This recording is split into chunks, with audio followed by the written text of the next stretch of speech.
It was supposed to be a routine political debate, a sharp exchange of policy ideas and the usual verbal jabs.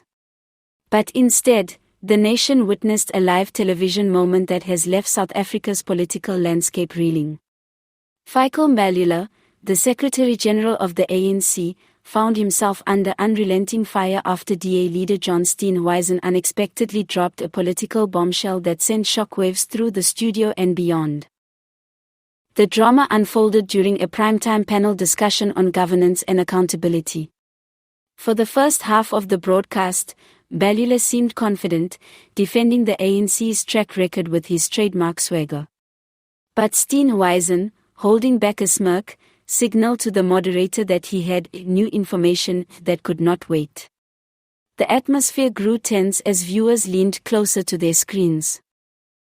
Then came the revelation.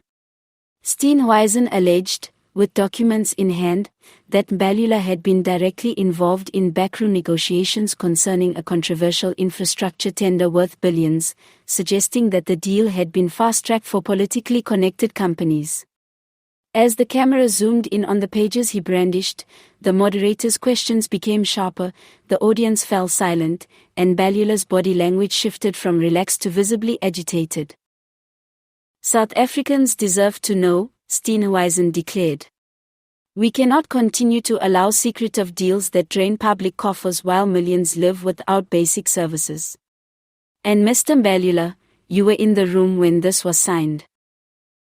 Mbalula fired back instantly, calling the claims baseless political theater and accusing Steenhuisen of fabricating evidence to score cheap political points ahead of the election.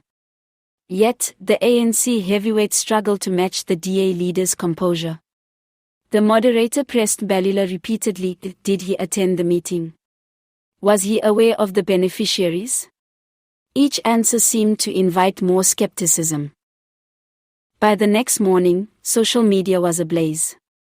Clips of the exchange were circulating on Twitter, TikTok, and Facebook, with hashtags like #MbalulaExposed and #Steenhuisen Bombshell dominating trends.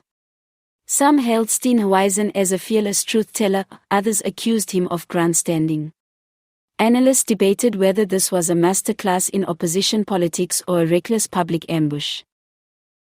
Inside ANC headquarters, sources hinted at an emergency meeting to manage the fallout. Opposition parties, smelling blood in the water, seized the opportunity to demand a parliamentary inquiry. Civil society groups called for the alleged documents to be made public. The economic freedom fighters, never once to miss a spectacle, announced that they would be personally ensuring Mbalula answered for the claims. For Mbalula, this was not just another political skirmish, it was a direct hit to his credibility at a time when public trust in the ANC is already at historic lows. For Steenhuisen, it was a high-risk maneuver that could either cement his reputation as a fearless corruption fighter or backfire if the evidence is found wanting. As the dust settles, one thing is clear, South Africa has entered yet another volatile chapter in its political drama, and this time, the stage is set for a showdown that could redefine careers, and possibly, the next election.